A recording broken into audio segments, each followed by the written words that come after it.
Primera carta a los Corintios, capítulo 1.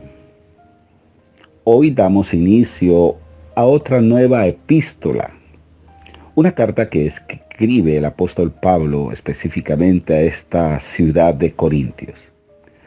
Una ciudad sumamente importante dentro de la cultura griega. Corintios, una ciudad portuaria, comercial, una ciudad donde era marítima, tenía 3 puertos importantísimos, una ciudad entre Peloponeso y Atenas. Era la capital de la provincia de Acaya. Recordemos que Pablo en Romanos habla de un hombre que se convierte en el primero, en la primicia de Acaya. Pablo tuvo mucha influencia en esta ciudad en cuanto al Evangelio. Los corintios se caracterizaron por ser sumamente intelectuales.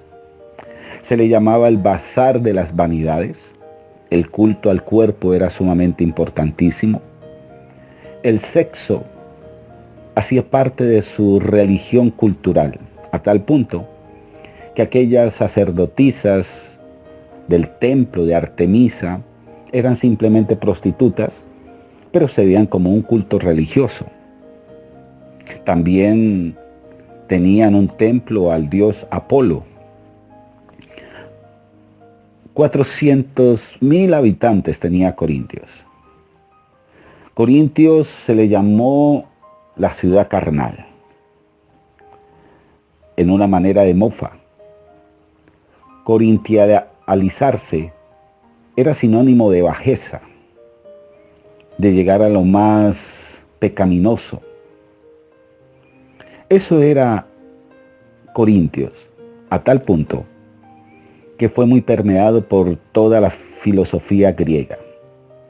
Epicúreos, estoicos, todos los conceptos de Aristóteles, Sócrates, influenciaron mucho en el pensamiento de los corintios.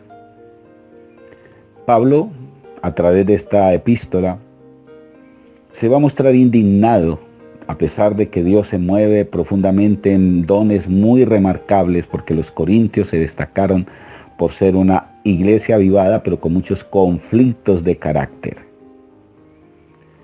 Vamos a comenzar con la salutación que Pablo expone al comenzar esta carta. Comienza diciendo Pablo, llamado a ser apóstol de Jesucristo, por la voluntad de Dios y del hermano Sóstenes, a la iglesia de Dios que está en Corinto, a los santificados en Cristo Jesús, llamados a ser santos. El proceso de la santificación es progresivo.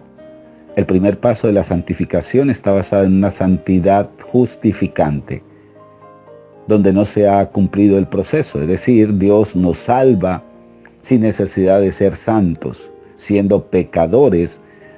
Esa santidad que es el proceso de separación, y es allí donde comenzamos a mostrar cantidades de malos hábitos, malos pensamientos, pero comienza el proceso de regeneración por el Espíritu. Por eso la gracia de Dios, que aquí también igualmente lo vamos a ver, la primera gracia, Pablo habla de segunda gracia. La primera gracia es una gracia justificante y la segunda gracia es una gracia santificante. La gracia justificante, Dios te acepta a pesar de tantos errores, a pesar de tantos malos hábitos. La gracia santificante, que es una gracia de proceso de perfeccionamiento, hasta que todos lleguemos a la estatura de Cristo. Por eso, bajo el concepto de segunda gracia, no es admisible el pecado como licencia para pecar, o la gracia como licencia para pecar. Porque la gracia actúa solamente en el nuevo nacido, en el hombre que efectuado la regeneración. Hay mucha gente que está en la iglesia, pero no ha nacido de nuevo. Hay mucha gente que es partícipe de las cosas celestiales, pero en su interior no han nacido de nuevo. Solamente a los nacidos de nuevo, Dios los cataloga como sus hijos, como sus escogidos. Ellos tienen el ADN de Dios y aun cuando pequen, tienen un gran, profundo tristeza por haber pecado, llevándolos al arrepentimiento genuino y verdadero y aceptar su pecado. No es el remordimiento el que nos lleva realmente al arrepentimiento. Es la tristeza. Y eso lo vamos a ver en el libro de los Corintios. Por eso dice a la iglesia de Dios que está en Corinto, a los santificados en Cristo Jesús. ¿Cómo le habla Pablo a esta iglesia, santificados en Cristo Jesús, sabiendo que lo que vamos a exponer en los próximos capítulos son cantidades de falencias de carácter? Uno podría juzgar tantos defectos que vamos a encontrar a los integrantes de esta iglesia. Pero así Dios los vio, porque eso hace la gracia, perfeccionarnos. Llamados a ser santos, a eso fuimos llamados, con todos los que en cualquier lugar invoquen el nombre de nuestro Señor Jesucristo, Señor de ellos y nuestro, gracia y paz. Por eso esta debe ser nuestro saludo cotidiano. Gracia y paz a vosotros, de Dios nuestro Padre y del Señor Jesucristo. Gracias doy a mi Dios siempre por vosotros, por la gracia de Dios que os fue dada en Cristo Jesús. Esa gracia solamente viene por Jesús. Y recordemos, solamente podemos ser perfeccionados en la gracia de Dios, porque en la gracia de Dios es donde el poder del Espíritu Santo actúa. La gracia es una especie de pacto y de círculo donde Dios nos guarda, nos protege. Así como el testimonio acerca de Cristo ha sido confirmado en vosotros, verso 6. De tal manera que nada os falte, ninguno don esperado la manifestación de nuestro Señor Jesucristo, el cual también confirmará hasta el fin, para que seáis irreprensibles en el día de nuestro Señor Jesucristo. Y este es un texto hermoso. Fiel es Dios, por el cual fuisteis llamados a la comunión con su Hijo Jesucristo, nuestro Señor. ¿Sabía usted que esa palabra comunión es muy amplia? Es una palabra que nos habla de sociedad con el Espíritu Santo, dadivosidad, generosidad, comunión que es koinonía, y esa palabra koinonía cabe muy bien dentro del concepto matrimonial. Por esa razón, querido amigo, fiel es Dios por el cual fuisteis llamados a la comunión con su Hijo Jesucristo. Cuando se habla de comunión es inseparabilidad. Comunión es hacerse uno con Él, así como el hombre y la mujer se hacen uno, una sola carne. ¿Está dividido Cristo? Aquí el apóstol Pablo va a hacer un énfasis porque se habían comenzado a presentar divisiones. Por esa razón a Jesús no se le quebró los huesos.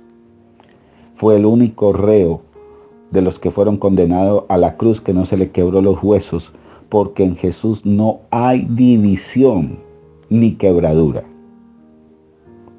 Pero esos dos hombres que estaban a los lados le quebraron los huesos, dando a entender que en la naturaleza humana siempre habrá división. Siempre habrá rebelión. Pero en Jesús no.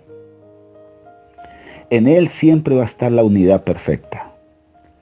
Verso 10 dice: os ruego pues, hermanos, por el nombre de nuestro Señor Jesucristo, que habléis todos una misma cosa, y que no haya entre vosotros divisiones, dice el apóstol Pablo, sino que estéis perfectamente unidos, dice perfectamente unidos, en una misma mente y en un mismo parecer o sentir. Porque yo he sido informado acerca de vosotros. Ahora, ¿quién le informó esto si no fue Cloé? Y ella dice que hay entre vosotros contiendas. Pues yo quiero decirles que cada uno de vosotros dice, yo soy de Pablo, yo soy de Apolo, porque Apolo comenzó a destacarse, era un orador elocuente, muy llamativo, y muchos comenzaron a ser seguidores de Apolo, otros seguidores de Pablo, otros seguidores de Cefas o Pedro, y yo de Cristo. ¿Acaso está dividido Cristo? ¿Fue crucificado Pablo por vosotros? ¿O fuisteis bautizados en el nombre de Pablo? Doy gracias a Dios de que a ninguno de vosotros he bautizado, sino a Crispo y a Gallo. Ahora, ¿por qué habla del bautismo? Porque antes del bautismo de Juan, el bautizo lo mostraron los griegos y se bautizaban por cada escuela filosófica. Por ejemplo, había gente que se bautizaba por Sócrates, gente que se bautizaba por Platón, por Aristóteles, dando a entender yo pertenezco a esa escuela de pensamiento. Pero cuando viene Juan e instaura el bautismo, lo que se hace es querer decir, yo me bautizo en el nombre de Jesús, del Padre, del Hijo y del Espíritu Santo, dando a entender que yo sigo la escuela pensante de mi amado Jesús. Por eso no se debe bautizar por hombres, como se pretendía. ¿Por qué? Porque los griegos tenían esa práctica de bautizarse por los nombres prominentes, por las cabezas prominentes, escuelas filosóficas. Por esa razón en Colosense, Pablo también dice, no, ¿por qué bautizarnos por los muertos, por aquellos que han muerto, como Aristóteles, como Platón? Nosotros nos bautizamos es por nuestro amado Jesús, porque en Jesús no hay división. Por eso dice, doy gracias a Dios de que a ninguno de vosotros he bautizado, para que no diga Crispo y Gallo, yo soy de Pablo. No, yo soy es de Cristo. Para que ninguno diga que fuiste bautizado en mi nombre. También bauticé a la familia de Estefanas, de los demás, no sé si he bautizado a algún otro. Pues no me envió Cristo a bautizar, sino a predicar el Evangelio, no con sabiduría de palabras, para que no sea vana la cruz de Cristo.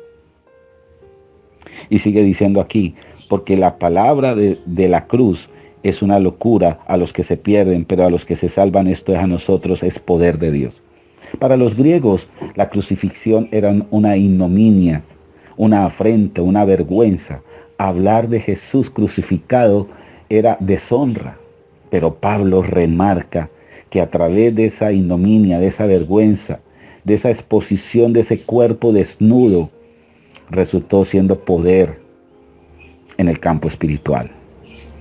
Pues está escrito, destruiré la sabiduría de los sabios. ¿Por qué? Porque Corintios se destacaba por promover el pensamiento del hombre. Y por eso muchos hombres eran catalogados dioses. Desecharé el entendimiento de los entendidos. ¿Dónde está el sabio? ¿Dónde está el escriba? ¿Dónde está el que disputa en este siglo? En los areópagos se reunían a discutir situaciones filosóficas. Allí los grandes prominentes, los egregios de las sabidurías, exponían sus pensamientos y eran catalogados hombres prominentes, como lo veníamos diciendo. Pues ya que la sabiduría de Dios el mundo no la conoció, y Dios mediante Jesús se dio a entender como esa sabiduría especial. Dice, agradó a Dios salvar a los creyentes por la locura de la predicación, porque los judíos piden señales, los griegos buscan sabiduría, pero nosotros predicamos a Cristo crucificado, para los judíos ciertamente un tropezadero, un obstáculo, y para los gentiles simplemente es una locura, una ignominia, como lo veníamos diciendo ahora, una vergüenza. Mas para nosotros los llamados, bien sean judíos, bien sean griegos, bien sea gentil, Cristo es poder de Dios y sabiduría de Dios. En otras palabras, en Cristo está la sabiduría, está contenida la sabiduría, y por eso se le llama el Verbo hecho carne. Porque lo insensato de Dios es más sabio que los hombres, y lo débil de Dios es más fuerte que los hombres. Pues mira, hermanos, vuestra vocación, que no sois muchos sabios según la carne, ni muchos poderosos, ni muchos nobles, sino que lo necio del mundo escogió Dios para avergonzar a los sabios, y lo débil del mundo escogió Dios para avergonzar a lo fuerte. Y lo vil del mundo y lo menospreciado escogió Dios, y lo que no es, para deshacer lo que es, a fin de que nadie se jacte en su presencia. Mas por él estáis vosotros en Cristo. Y esto es hermoso. Él fue hecho sabiduría, Él fue hecho justificación, y fue hecho santificación, y fue hecho redención. Estos pasos se ven en cada uno de nosotros. Él es mi sabiduría, Él es mi justificación, Él es mi santificación. Yo no me santifico por mí mismo de tratar de dejar el pecado, no. Yo puedo con el poder de Dios. Para que, como está escrito, el que se gloríe, gloríese en el Señor. Amigo, que tengan un excelente día, y hemos comenzado una preciosa carta. Mañana estaremos con el capítulo 2. Bendiciones.